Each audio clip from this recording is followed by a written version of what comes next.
नमस्कार साथियों, Sai excellent coaching के यूट्यूब चैनल में आपका स्वागत है। आज इस वीडियो के माध्यम से आपको मैं सूर्यवंश का अध्ययन कराने जा रहा हूं। सूर्यवंश से विभिन्न प्रतियोगी परीक्षाओं में जितने भी प्रश्न पूछे जाते हैं, आज हम उन सभी प्रश्नों का विश्लेषण यहाँ करेंगे। तो आज का जो हमारा टॉपिक है वह है सूर्यवंश।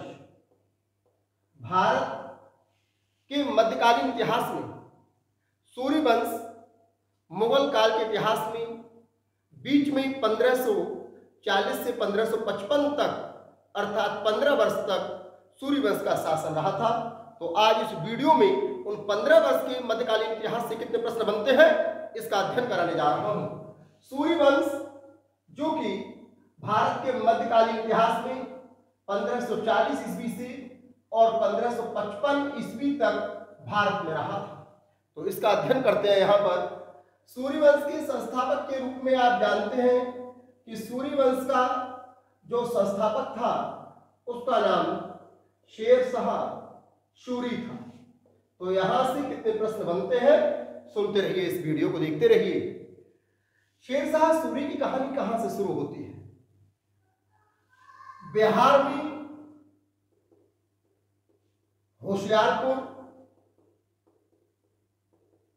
होशियारपुर में एक स्थान जिसका नाम है बजवाड़ा। इस बजवाड़ा नामक स्थान पर सन 1472 में एक बालक का जन्म होता है जिसका नाम फरीद खां रखा गया। इस फरीद खां के पिता का नाम हसन खां था। तो फरीद खां जिसके पिता का नाम हसन खां था, ये हसन खां बिहार में जौनपुर के जागीरदार थे। तो जौनपुर के ये जागीरदार थे हसन खां, और यहां पर ये जागीरदार पहले जमींदारी से इन्होंने यहां कहानी शुरू की थी। तत्पश्चात इनको वहां की जागीर प्राप्त हो गई। जब 1497 में हसन खां की मृत्यु हो गई थी, तो 1497 से लेकर और 1518 तक ये जो फरीद खां था, इस फरीद खां ने जौनपुर के अलावा वहां सासाराम, खवासपुर और टांडा, सासाराम, खवासपुर एवं एक स्थान टांडा, यहां की जागीरें प्राप्त कर ली। जब यहां की जागीरों पर अधिकार कर लिया तो इन जागीरों को लेकर के फरीद खां और इसके सौतेले भाई सुलेमान के बीच में विवाद होता रहा। इस विवाद का निपटारा करने के उद्देश्य से सन 1518 ईस्वी में फरीद खां बिहार का सुल्तान था एक, उस बिहार के सुल्तान के यहां इस फरीद खां ने नौकरी कर ली। बिहार के सुल्तान का नाम था मोहम्मद शाह नोहानी। इस मोहम्मद शाह नोहानी के यहां जब फरीद खां ने नौकरी कर ली तो इसका मुख्य उद्देश्य था कि मैं अपने सौतेले भाई सुलेमान को पराजित कर सकूं और इन जागीरों को अपने कब्जे में कर सकूं। एक बार ये फरीद खां मोहम्मद शाह नोहानी के साथ शिकार पर गया था। मोहम्मद शाह नोहानी के घोड़े पर एक शेर ने हमला कर दिया, लेकिन इस फरीद खां जो कि उसके अंगरक्षक के रूप में था, इस फरीद खां ने तलवार के एक ही बार से उस शेर की गर्दन सिर धड़ से अलग कर दिया। उस शौर्य को, पराक्रम को देखने के पश्चात इस मोहम्मद शाह नोहानी ने इस फरीद खां को शेर खां की उपाधि दे दी। तो अब आपको समझ में आ गया होगा कि फरीद खां शेर खां कैसे बन गया। अब जब शेर खां बन गया तो बिहार के सुल्तान मोहम्मद शाह नौहानी का वह विश्वास पात्र भी बन गया। जब वह विश्वास पात्र बन गया तो उसके पश्चात सन 1529 ईस्वी की बात है। उस समय ये शेर खां जो था वो बिहार के सुल्तान के यहाँ नौकरी ही करता था। तो 1529 ईस्वी में बिहार के सुल्तान ने इसे भेज दिया बंगाल के शासक नुसरत शाह से युद्ध करने के लिए। तो 1529 में नुसरत शाह को इसने हरा दिया, नुसरत शाह को पराजित किया। और जो बंगाल का शासक था नुसरत शाह को पराजित कब किया? 1529 में। किसने किया? शेर खां ने। किसके कहने पर?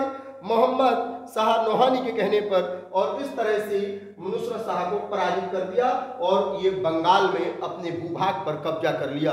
और अब इसने जो मोहम्मद शाह नौहानी था उसको भी एक तरफ कर दिया, मोहम्मद शाह नौहानी के भी कुछ किलों पर अधिकार कर दिया। अब 1529 में जब इसने नुसरत शाह को पराजित कर दिया तो फरीद खां, शेर खां, और शेर खां की अब इच्छा बलवती होती चली गई। अब जब ये इच्छा महत्वाकांक्षी तो था ही, जब इस महत्वाकांक्षा का परिणाम ये हुआ कि वहां पर एक किला था बिहार के नजदीक, वो किला था चुनार का किला। तो चुनार का जो किला था उस चुनार के किले का जो शासक था उसकी मृत्यु हो गई थी। जब उसकी मृत्यु हो गई थी तो सन 1530 में चुनार के किले की जो शासिका थी उसका नाम था लाड़ मलिका। तो 1530 में उस चुनार के शासक की विधवा पत्नी जिसका नाम था लाड़ मलिका, इस लाड़ मलिका इस विधवा से अपनी उस साम्राज्यवादी रणनीति, अपनी महत्वाकांक्षा को पूरा करने के लिए शेर खां ने लाड़ मलिका से, जो कि चुनार के किला के चुनार के शासक की विधवा थी, उसको अपनी पत्नी बना लिया। और उस तरह से चुनार का किला, चुनार के उत्तराधिकारी यानी लाड़ मलिका के बच्चे और लाड़ मलिका ये सब अधीन हो गए किसके? शेर खां की। अब देखिए शेर खां की स्थिति यहां से आगे बढ़ती है। कहां से? एक छोटा सा जमींदार से जागीरदार और जागीरदार से किले का शासक बन गया है, किला कब्जे में आ गया है। और अब इसके पश्चात वहां का जो किलेदार था उसका नाम था ताज खां। तो लाड़ मलिका का पति का नाम ताज खां था। उस ताज खां की विधवा लाड़ मलिका से इसने 1530 में विवाह कर लिया। इसके छोटे बच्चे थे वो अपना लिए और वो फरीद खां के बच्चे बन गए।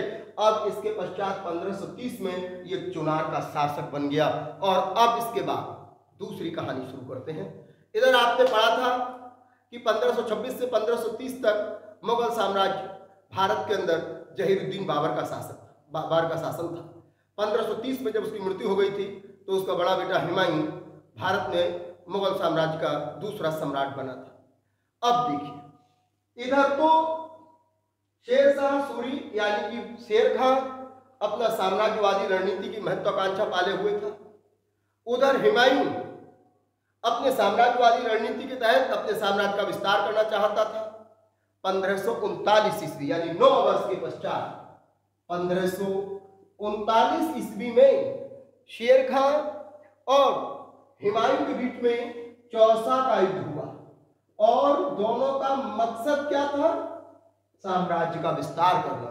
चौसा के युद्ध में जो फरीद खां बन चुका था शेर खां ने हुमायूं को पराजित कर दिया। जब इसको पराजित कर दिया तो जो शेर शाह के अंदर साम्राज्य को प्राप्त करने की इच्छा थी वो और बलवती हो गई कि अरे इस हुमायूं को तो मैं पराजित कर ही सकता हूं। अब इसके पश्चात मौका आया और 1 वर्ष के बाद इस शेर खां ने अपनी सेना को और अधिक सुदृढ़ किया और 1540 में जिसका नाम कन्नौज का युद्ध है, इस कन्नौज के युद्ध को भारत के इतिहास में बिलग्राम का युद्ध के नाम से भी जाना जाता है। कन्नौज बिलग्राम का युद्ध, इसमें इस शेर खां ने पुनः हुमायूं को हरा दिया और भारत से बाहर भेजने यानी कि भारत से बाहर भागने के लिए हुमायूं को मजबूर कर दिया। क्वेश्चन आता है कि कौन से युद्ध में शेर खान ने हुमायूं को भारत से बाहर भागने पर मजबूर कर दिया। तो वह युद्ध था 1540 का कन्नौज का युद्ध, जिसको बिलग्राम का युद्ध भी कहा जाता है, जिसमें शेर खान ने हुमायूं को बुरी तरह से पराजित किया और इसके बाद हुमायूं को भारत से बाहर भागने पर, भारत छोड़ने पर मजबूर कर दिया। हुमायूं ने अरावली की पहाड़ियों में शरण ली और तत्पश्चात भारत से बाहर पहुंचा, भारत से बाहर गया। अब इसके पश्चात इसी समय 1540 में शेर खां, पहले कौन था ये? फरीद खां। फरीद खां से कौन बना? शेर खां। और अब 1540 में जब इसने दिल्ली में अपना राज्याभिषेक कराया और सूरी वंश की भारत में स्थापना की और उसी समय इसने अपना नाम रखा अब शेर शाह सूरी। तो इस तरह से भारत में सूरी वंश की स्थापना हुई और शेर शाह सूरी अब इसने अपना नाम रख दिया। अब इसके बाद 1540 में तो आपने जो देखा, अब तक हमारी जो बात चल रही थी वो चल रही थी फरीद खां, फरीद खां से शेर खां और शेर खां से शेर शाह सूरी। अब होती है सूरी वंश की कहानी शुरू।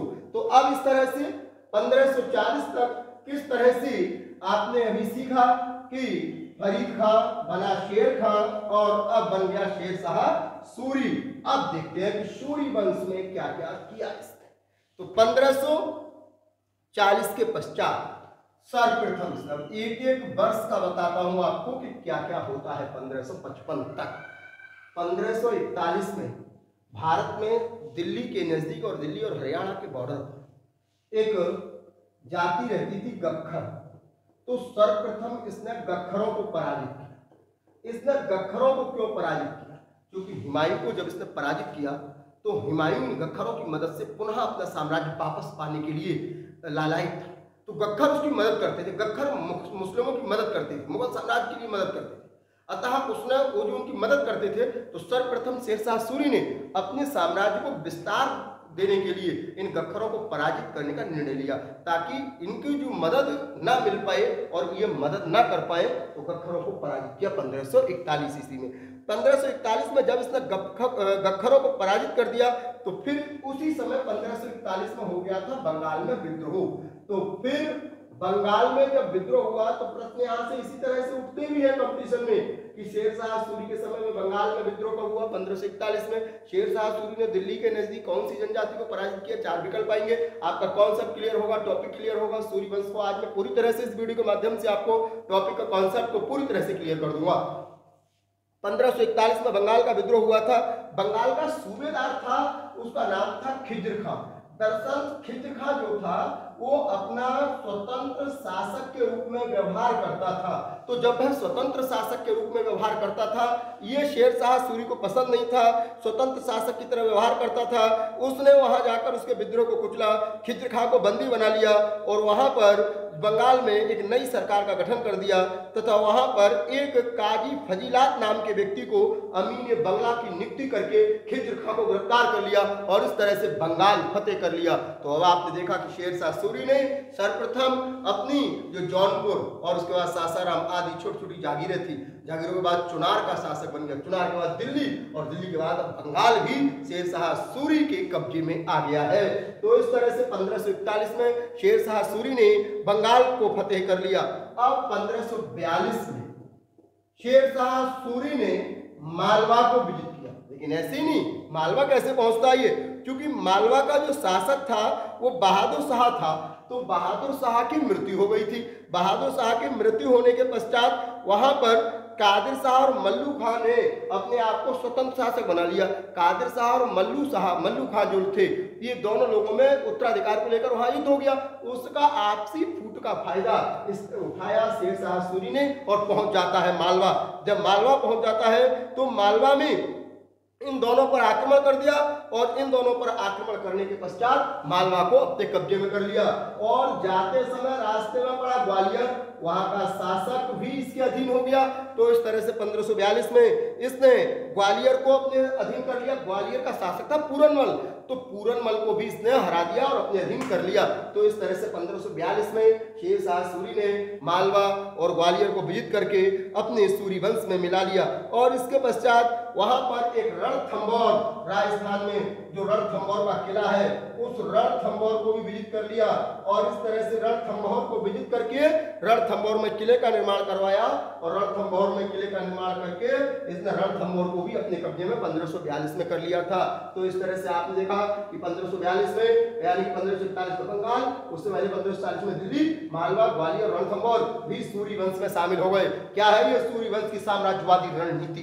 तो अब इस तरह से 1542 में इसने मालवा पर कब्जा कर लिया और 1543 में अब पहुंच जाता है ये रायसीन और इस तरह से रायसीन का शासक जो पूरनमल था वो ग्वालियर से जाकर के रायसीन पहुंच जाता है और रायसीन में पूरनमल को अपनी अधीनता स्वीकार करने को उसने विवश कर दिया और इस तरह से रायसीन पर कब्जा कर लिया। पूरनमल को रायसीन छोड़ना पड़ा। 1543 में ही ये पहुंचता है सिंध को कब्जा कर लिया और मुल्तान को फतेह कर लिया। इस तरह से 1543 में शेरशाह सूरी ने सिंध और मुल्तान को फतेह कर लिया। यहाँ पर मुल्तान में बकुल संगहा और फतेह खां ये दो लोग थे। इन फतेह खां और बकुल संगहा इन दोनों को हरा दिया और इसके बाद मुल्तान को सूरी वंश में अपने साम्राज्य में शामिल कर लिया। 1543 के पश्चात 1544 में गुजरात पहुंच जाता है। गुजरात में मालदेव जो था वो शासक था और वो जोधपुर का शासक था। जोधपुर में 6 माह तक लगातार घेरा डाला रहा, लिहाजा मालदेव को विवश कर दिया वहां से भागने पर और इस तरह से इसने 1544 में राजस्थान में जोधपुर को अपने कब्जे में कर लिया और जोधपुर के साथ साथ इसने वहां पर अजमेर, नागौर, मेरता को भी अपने अधीन कर लिया। अजमेर को भी, नागौर को भी और मेरता को भी इसने अपने अधीन कर लिया, सूरी वंश में मिला लिया 1544 ईस्वी में। अब 1544 के बाद 1545 में इसने कलिंजर अभियान किया। कलिंजर जो कि आजकल बुंदेलखंड में है, तो इसने बुंदेलखंड को अर्थात कलिंजर के किले को जीत लिया और कलिंजर और बुंदेलखंड को भी अपने सूरी वंश में 1545 में शामिल कर लिया। इसी समय 1545 में ये बुंदेलखंड अभियान, कलिंजर अभियान के तहत ही वहां के रीवा के महाराजा थे वीरभान सिंह, उन रीवा पर कब्जा करना चाहता था। तो रीवा का युद्ध चल रहा था, रीवा के किले को अपने कब्जे में लाना चाहता था। वहां पर जब युद्ध कर रहा था उसी समय 22 मई 1545 ईस्वी के लिए एक उक्का नामक हथियार चला रहा था। उक्का नामक हथियार में गोला डाल रहा था। उसी समय ये हथियार फट गया और शेरशाह सूरी का दी एंड हो गया। तो इस तरह से शेरशाह सूरी का जो जन्म था वो 1472 में हुआ था और इसकी मृत्यु जो हुई थी वो 22 मई 1545 को हुई थी, लेकिन शासनकाल 1555 तक, तो 10 साल कैसे चला अभी बात करते हैं। यहाँ तक इसने, अब आप देखिएगा, बुंदेलखंड, कलिंजर, नागौर, मेरता, अजमेर, जोधपुर, मालदेव, रायसीन, सिंध, मुल्तान, रणथंभौर, ग्वालियर, मालवा, बंगाल और बिहार और इसके अलावा आपका जो था दिल्ली, ये आसपास का पूरा इलाका सूर्यवंश में था और सूर्यवंश साम्राज्य यहाँ तक स्थापित एक अपनी स्थायी रूप में आ चुका था। 1545 में जब इसकी मृत्यु हो गई तब इसकी मृत्यु के पश्चात इसके उत्तराधिकारी के रूप में इसके बेटे का नाम था जलाल खां। तो जलाल खां ने अब गद्दी संभाली थी। जलाल खां का जब राज्याभिषेक हुआ 1545 ईस्वी में, तो जलाल खां जो था वह जलाल खां इस्लाम शाह के नाम से गद्दी पर बैठा और जलाल खां कौन बन गया? इस्लाम शाह। इसने 1545 से लेकर और 1553 तक भारत में शासन किया था। इस्लाम शाह के बारे में केवल 3 ही बातें इंपोर्टेंट हैं। कौन कौन सी बातें इस्लाम शाह के बारे में इंपोर्टेंट है, सुन लेते हैं। नंबर 1, इस्लाम शाह ने भारत के अंदर जो साम्राज्य विस्तार किया उसमें सरदारों के विद्रोह का दमन कर दिया और सुल्तान के सम्मान और शक्ति में वृद्धि की। आदिल खां को परास्त कर दिया।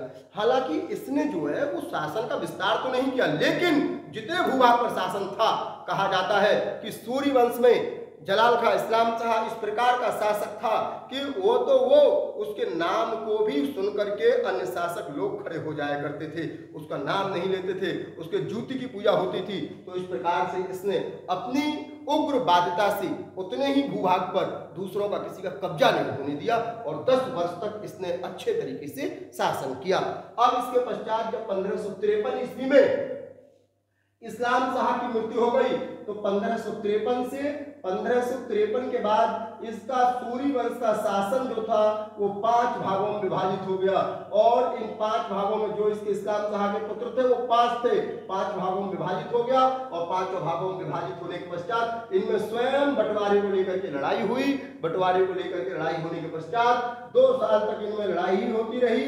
इसी आपसी फूट का फायदा 1555 में हुमायूं ने उठाया और हुमायूं ने भारत में सरहिंद की लड़ाई में इसके जो उत्तराधिकारी थे उनके आपसी फूट का फायदा उठाया और सरहिंद की लड़ाई और मच्छीवाड़ा का युद्ध, सरहिंद और मच्छीवाड़ा के युद्ध में पराजित किया और मच्छीवाड़ा का युद्ध लड़ा और इसके पश्चात पुनः हुमायूं ने भारत में दिल्ली की गद्दी पर अधिकार कर लिया और ये पुनः सम्राट बन गया। तो इस तरह से 1540 से 1555 तक सूरी वंश का एंड हुआ। लेकिन अब अगली बात शुरू होती है कि सूरी वंश से और कौन कौन से क्वेश्चन आते हैं, तो उनकी बात शुरू करता हूं। सूरी वंश से क्वेश्चन और कौन कौन से बनते हैं, इसकी विशेषताएं क्या क्या थी वो हम देखते हैं, समझते हैं। सूरी वंश की कर व्यवस्था क्या थी? तो सूरी वंश की जो कर प्रणाली थी उस कर प्रणाली में उपज का 1/4 हिस्सा लिया करते थे, लेकिन इसका अपवाद था मुल्तान में उपज कम होती थी, इसलिए मुल्तान में केवल ये भाग था 1/3, बाकी समस्त भूभाग पर ये उपज का 1/4 लगान के रूप में, कर के रूप में वसूला जाता था। तो ये थी इसकी कर व्यवस्था। शेरशाह सूरी ने सड़कों के मामले में शेरशाह सूरी ने भारत में सबसे लंबी सड़क ग्रांड ट्रंक रोड बनवाया। लेकिन यही नहीं, भारत के अंदर शेरशाह सूरी ने 4 सड़कें बनवाई थी। कौन कौन सी 4 सड़कें बनवाई थी उनका अध्ययन कराता हूं। तो इसकी पहली सड़क जो थी वो बंगाल के सोनार गांव से लेकर के, सोनार गांव जो कि आज आपका बांग्लादेश में है, तो सोनार गांव का नाम था बंगाल में। तो सोनार से लेकर के और सिंध तक जो कि आज पाकिस्तान में है, ये जीटी रोड बनवाया था जिसको ग्रांड ट्रंक रोड के नाम से जाना जाता है। पहली सड़क थी इसकी भारत में। आज ये सड़क national highway number 1 and national highway number 2 है। तो जीटी रोड सोनार से सिंध तक बनवाया था, ये पहली सड़क थी जीटी रोड ग्रांड ट्रंक। इसने दूसरी सड़क जो बनवाई थी भारत में वो आगरा से लेकर के और मांडू तक बनवाई थी। तो आगरा मांडू सड़क का निर्माण भी किसने कराया था? वो शेरशाह सूरी ने कराया था। इसने तीसरी सड़क जो बनवाई थी वो आगरा से जोधपुर होते हुए चित्तौड़ तक बनवाई थी। तो आगरा चित्तौड़ को किसने जोड़ने का काम किया था? शेरशाह सूरी ने। और उसने चौथी सड़क जो बनवाई थी वो लाहौर से मुल्तान तक बनवाई थी। ये सड़क जो है वो आज पाकिस्तान में है। तो लाहौर से मुल्तान तक सड़क किसने बनवाई? ये शेरशाह सूरी ने बनवाई थी। 4 मुख्य सड़कों का इसने निर्माण कराया था। भारत के अंदर इसकी जो राज व्यवस्था थी वह राज व्यवस्था प्रशासनिक इकाई के रूप में सबसे सुदृढ़ व्यवस्था थी। तो प्रशासनिक को उसने सुदृढ़ किया और इसकी सुदृढ़ यानी कि प्रशासनिक रूप से इसने एक स्थायी व्यवस्था भारत के अंदर स्थापित की। क्वेश्चन आता है कि भारत में सर्वप्रथम प्रशासनिक व्यवस्था को एक स्तर तथा इकाइयों के रूप में किसने विभाजित किया? तो वह शेरशाह सूरी ने किया। भारत में शेरशाह सूरी ने मुद्रा व्यवस्था के तहत 23 टकसालें स्थापित की थी। टकसालें वो होती हैं जहां पर सिक्कों की ढलाई होती है। क्वेश्चन आता है कि भारत में सर्वाधिक टकसालें किस राज्य में थी, किस वंश में थी? तो सूरी वंश में थी। सर्वाधिक टकसालें थी, 23 टकसालें थी। इसने भारत में जो सिक्कों की व्यवस्था की उस सिक्कों की व्यवस्था के तहत इसने भारत में टका तथा दाम जैसे सिक्के चलवाए थे। 178 ग्रेन का इसने चांदी का रुपया चलाया। 178 ग्रेन का चांदी का रुपया किसने चलाया? तो चांदी का रुपया जो चलाया था वो शेरशाह सूरी ने चलाया था। कई बार क्वेश्चन पूछा गया है, भारत में रुपए का जनक किसे कहा जाता है? शेरशाह सूरी को कहा जाता है रुपए का जनक। इसके अलावा 178 ग्रेन का चांदी का रुपया चलाया था। 380 ग्रेन का इसने तांबे का दाम चलाया था। 380 ग्रेन का तांबे का दाम भी इसने चलाया था।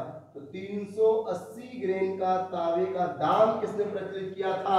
तो वह भी शेरशाह सूरी ने प्रचलित किया था। इसके अलावा 32 अंक वाला सिकंदरी गज भी इसने स्टार्ट किया था। तो प्रश्न आता है कि सिकंदरी गज किसने स्टार्ट किया था भूमि मापन का? तो 32 अंक वाला सिकंदरी गज भी प्रारंभ करने वाला कौन था? तो सिकंदरी गज का प्रारंभ करने वाला शेरशाह सूरी था। इससे सिकंदर का कोई लेना देना नहीं। इस सिकंदरी गज को सन की डंडी के रूप में भी जाना जाता है। तो क्वेश्चन आता है सन की डंडी का प्रारंभ किसने किया?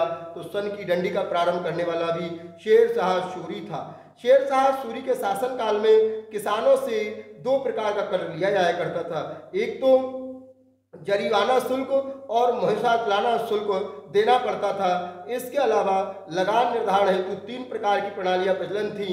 एक थी बट्टा, एक थी नसक और एक थी नकदी। इसके अलावा बटाई भी 3 प्रकार की होती थी। एक होती थी खेत बटाई, एक होती थी लंक बटाई और एक होती थी रास बटाई। खेत बटाई से तात्पर्य होता था कि भूमि को ही बांट दिया जाता था। लंक बटाई से मतलब होता था फसल को बांट दिया जाता था। और रास बटाई को मतलब हुआ करता था अनाज अर्थात उत्पादन को बांटा जाता था। तो 3 प्रकार की इसकी बटाई की व्यवस्था थी। भारत के अंदर प्रत्येक सरकार को इसने कई परगनों में बांटा था। प्रत्येक परगने में एक सिकदार रखा था। इसके अलावा मुंसिफ रखे थे, फतेदार रखे थे और कारकुन की नियुक्ति की थी। अर्थात जिस तरह से आज आप देखते हो लेखपाल, कानूनगो, तहसीलदार, ये सब व्यवस्था है। इसी प्रकार से सिकदार, कलपत और ये सब परगना और सरकार तक इसने व्यवस्था किया था। तो सूर्य वंश की राज व्यवस्था उस समय मध्यकालीन व्यवस्था में सबसे ज्यादा प्रचलित और प्रसिद्ध सर्वविदित व्यवस्था थी। तो ये टॉपिक समाप्त हुआ आपका सूर्य वंश का।